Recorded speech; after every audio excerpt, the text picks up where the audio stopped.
U.S. Defense Secretary Pete Hegseth warned Moscow on Wednesday that the United States and its allies would, quote-unquote, impose costs on Russia for its continued aggression in the war of Ukraine, and if it does not come to an end. Take a look at that report explaining the same.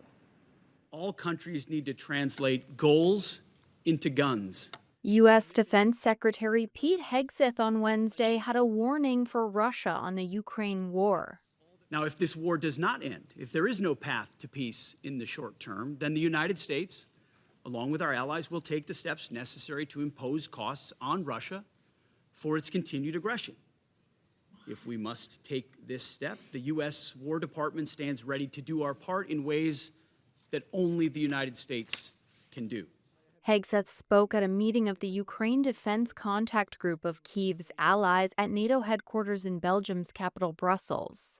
His comments come as U.S. President Donald Trump's administration is considering a request by Ukraine for long-range Tomahawk missiles.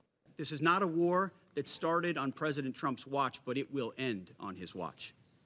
So let us seize this moment, strongly forge peace in Ukraine, and let's bring peace through strength. Thank you very much. Hegseth called on NATO allies to increase spending on purchases of U.S. weapons for Ukraine, following a report that highlighted a sharp decline in Western military support for Kyiv in July and August.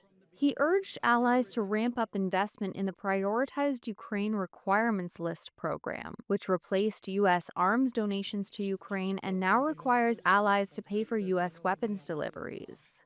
NATO Secretary General Mark Rutte said he expected further pledges, noting that $2 billion had already been committed through the program.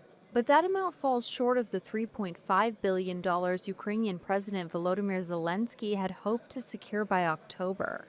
Sweden, Estonia, and Finland pledged funds on Wednesday. Bigger powers, including France and Britain, have not made such commitments.